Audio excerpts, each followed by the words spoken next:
मुझे लगा बहुत इम्पोर्टेंट क्वेश्चन पूछा। सर प्लीज एक आईडी, सर प्लीज एक आईडी, सर प्लीज एक आईडी। चलो चलो चलो चलो चलो चलो चलो चलो मेरी जान।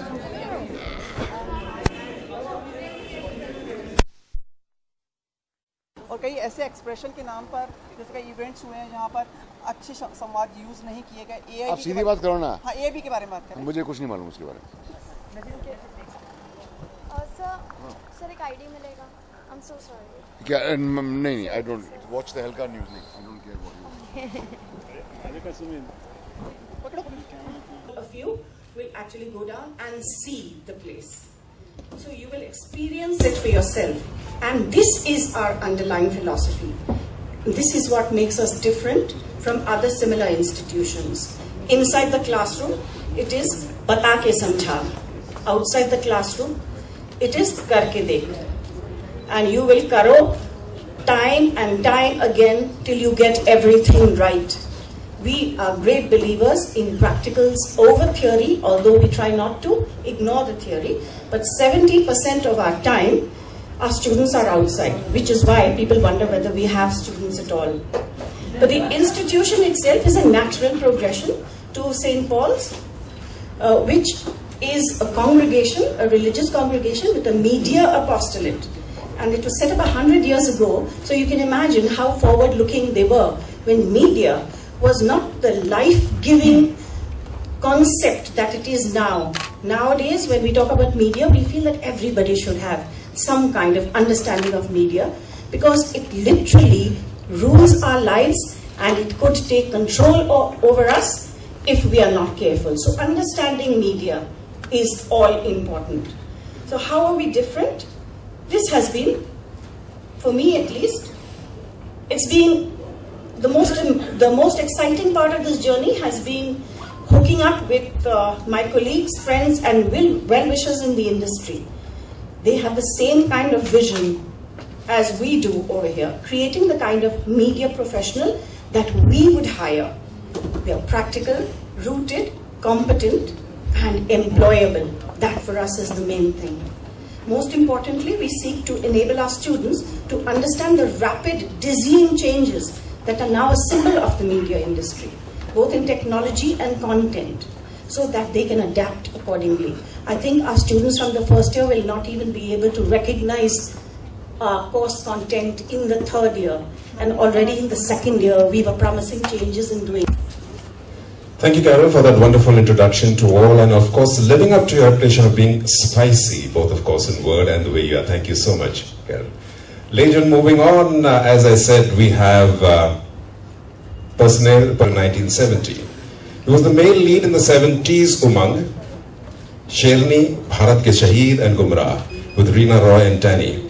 Then he turned himself to film writer in 73 and sold various scripts to leading directors like Prakash of that time, like Prakash Meher and Dulal Guha. And then on, ladies and gentlemen, he moved on to being a director, starting off with the blockbuster Kali Charan, and then he had many hits to his name.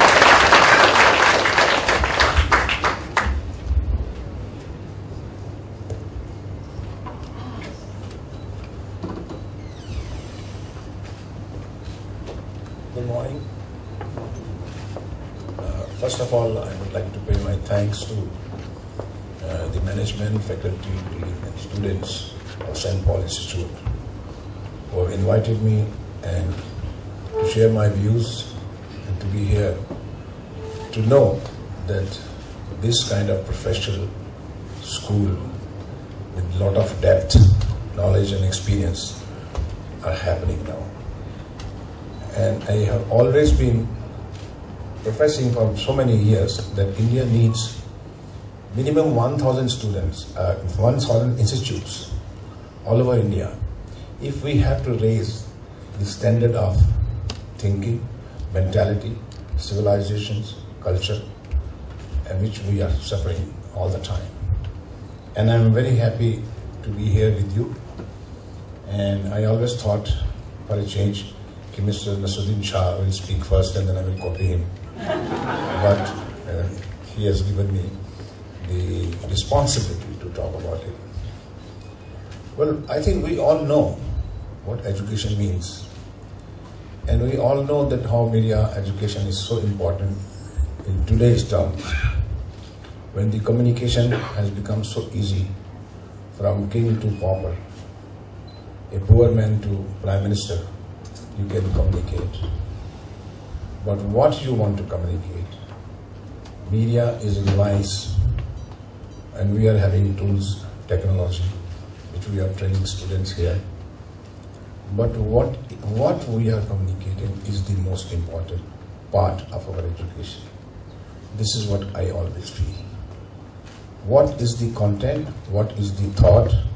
What is the philosophy behind it is more important than the tools. Technology and tools will always happen and come. Hamesha, they will always give you surprise. Whether my mother was writing me a 5 pages letter to me, which I used to preserve and used to read twice, and used to get the best of the things from her and uplift my life. Now I'm getting SMS from my daughter and my wife. You see, that I feel that she is too restless and so quick to tell me anything in 140 words and 200 words. So what I feel the technology has brought us to the easy and fastest communication, but what we are losing is the soul part of it. You see, and that we have every teacher, every school must keep this in mind, that we are responsible not to teach only the technology or the best of the technology and with facilities or tools. We have to build them as a human of that kind, which is, we call it an ideal man. So unless and until we build them up as a person, how they should think, they should not depend on the technology. Most important thing is not a knowledge. Most important thing is intelligence and wisdom and spirituality. Most important thing is the soul. Even I perform, Naseeruddin performs. Why he is the greatest actor today? Because he performs through soul. They are more handsome and they are taller people than him. But when he performs, he performs. Right? Yes. And why I am a super hit director? Because I perform through soul. Yes. Thank you. It's a mutual admiration society we have. Nasir happens to be my junior from Pune Film Institute, so we are friends and we love each other. And trust me, I cannot forget when I have formed an institute, set up an institute like Whistling Woods, and I'm proud of it more than whatever movies I made, good, bad, ugly. But I'm more proud of that I have established and set up an institute. And it would be with that quality that Nasir was the first person. He was the first person to support me when the building was under construction, and I brought him there. And he said, well, this is called a real beginning. This is called a real attempt, and I am going to do that. And he set up our acting, set up over there acting studio, acting classes, and he devoted his time for 3 years constantly. And he did not charge a single rupees. Can you believe that? In spite of me being a So when such people come, bring such people to your institute, bring people who are meaningful, who understand the importance of this kind of genuine training. Let us not make a mushroom school just for money, You are responsible for you are the real architect of the next generation. When you say the younger generation is architect of India, but you are the architect of the younger generation. How you develop them? I always blame teachers. I always blame institution and education system for what we are facing today. Whether in the terms of politics or in terms of communication or journalism or parliament or whatever the situation today we are facing is because of the very defective educations we have been brought up. We have never been told the right things. Anything, basic things you read. We have today 2 lakhs unemployable MBAs in the industry. They have a diploma degrees, but the bosses of the company says that we have interviewed them. They are not employable, they can't communicate. I cannot give them job at the risk of my company. They have degrees and diploma, but they can't stand any question. They can't face any kind of crisis. They can't solve any problem. They have solved only those 6 questions in their exam and passed out. That's it. They don't know the 7th question. So this is our responsibility at an institute. Teachers or whatever institution or a management, that we are responsible for his bringing up. It's like that you are the parents. At least you are educated parents. You are not emotional parents who will accept every weakness of his child and ask him to grow the way he wants to grow. So you have and we have more responsibilities towards our children. And I'm sure that looking into the quality of the faculty members and dean here, you are also joining us the same way, the way we are also trying at Whistling Woods. And I wish you all the best. Anything from me, my side, from Naseer's side, I can tell you, we are always there to be with you, to guide, to participate, or give suggestions, except money. Thank you.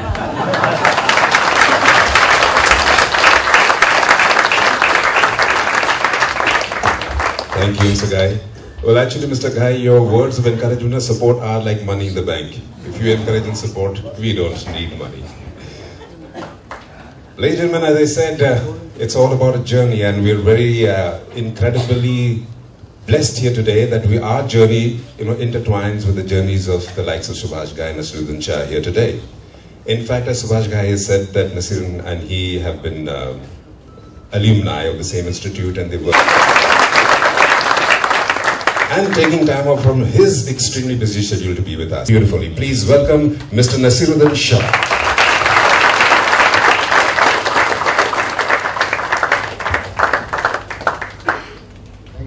This is called for and against debate.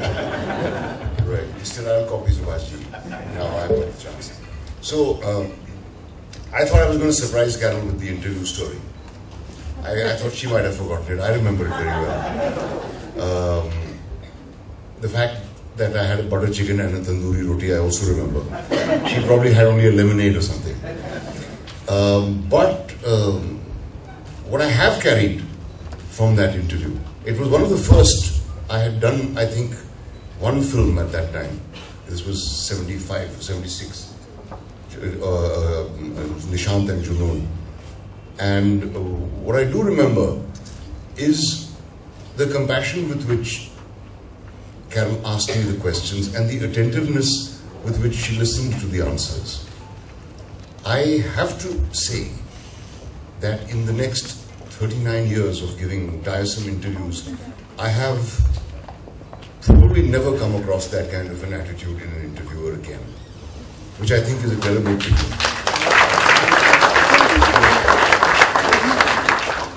A lot of the time you're being asked a question and the interviewer is fiddling around with a slip of paper somewhere, not even listening to what you're saying, nodding in an automatic manner. So that's about the only thing that I can say which would, to my mind, be the requirement of a good journalist. Now, obviously, one can't expect a journalist to get involved with every single person he interviews, like you can't expect a doctor to get involved with every single patient he treats. But the doctor may not get emotionally involved, but at least he's attentive. That is a quality I find lacking in a lot of the journalists who pursue their professions in our country and are only a lot of the time waiting for the apt line. Anyway, this is not an occasion to go into a litany of complaints against the quality of journalism in our country. It's an occasion for celebration, and it's an occasion of joy and wonder. When I was a student in school, I was very poor in class. I have no embarrassment at all about confessing that. And I wanted to be an actor from the time I was 14 years old, nothing else ever, but I had no clue how one goes about being an actor. So I did consider, well, maybe I can be a newsreader on the radio. There wasn't even any television then. Maybe I could be a journalist. And there was nowhere that one could go. There was no one could seek advice from on how does one go about of course, the thought of being a painter or being a sculptor or a cartoonist or something is even more far out than that. I remember, in fact, I wrote letters to the Hindustan, to the Times of India and the Statesman, which were the two leading papers in those days, saying I'm a student who wants to be a journalist and where can I study to be a journalist. And of course I got no reply from any of those papers. They probably didn't, I don't know if they even received those letters. Though when I did write a couple of angry letters about the public school system, those did get published. So I think they decided to ignore my pleas about wanting to become a journalist. They probably had enough such requests. This will connect to the fact of my happiness at being here, present here today among so many aspiring journalists and media people. That when I was a student at the National School of Drama in Delhi, I had to travel home to meet my parents. When my sons say the very same thing to me now, it doesn't feel so good. But the fact is, I did have to. And they lived in Dehradun, so I had to do the journey by train, the glorious Dehradun Express, which takes almost a day to get from Delhi to Dehradun. And of course, on any train journey in India, the person sitting next to you feels obliged to inquire about your entire family. And having found out all that, he wants to know, what do you do? So when I was asked this question, I would debate with myself, should I say I'm doing a BA, should I say I'm studying in St. Stephen's? And then I'd say, no, the hell with it, I'd come out with the fact and I'd say I'm studying in the National School of Drama. Eh? Would be the reaction. Kahan? National School of Drama. Sir? Drama का भी school होता है? क्या सिखाते हैं वहाँ पे? So after a few bouts of this, I just decided to say, I'm doing my MA at Hindu College. And that was the end of the conversation. So, thanks be to heaven, and thanks be to the people who dedicated themselves to making sure that media work, whether journalism, reporting, whether news reading, whether acting, filmmaking, editing, whatever it is no longer in the realm of a fantasy.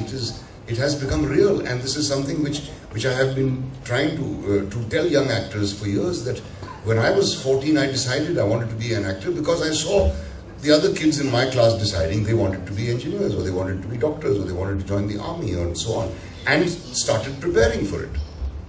So I thought, why can't I decide now and start preparing for it? And of course I received no help, so I do take the credit for doing a lot of it on my own, but now there is a lot of help available. There is advice available. There are examples in front of you. There are institutions which are willing to answer your inquiries. It's a great situation. Yeah, I'd like to spout the cliche, oh, to be young again, you know. Youth is wasted on the young, that's a fact. So I really wish that when I was a student and when I was hoping to become a journalist, a place such as the St. Paul's Institute for Communication Education had existed, and I could have come here. Well, there was no time machine available at that in those days. There still isn't. But I wish I wish the institute well. Obviously, I wish the students have a great time here. And I'd like to add something to what Subhash ji said about the unemployable MBAs, the people who go around carting their degrees, but who cannot answer a simple question. To those who come here, and to the instructors too, I'd say this. Do not feel that you've learned everything in the 6 months or the 9 months that you're going to spend here. Remember that you're only being able to learn the alphabet while you're here. To use a much tired phrase, your education will continue through your life, and the real learning will only happen on the job. And it is really true that any kind of education imparted to you kicks in years and years and years later. The stuff that one was taught in physics and chemistry begins to make sense to me now, 50 years after I was taught it, and it put me to sleep in class.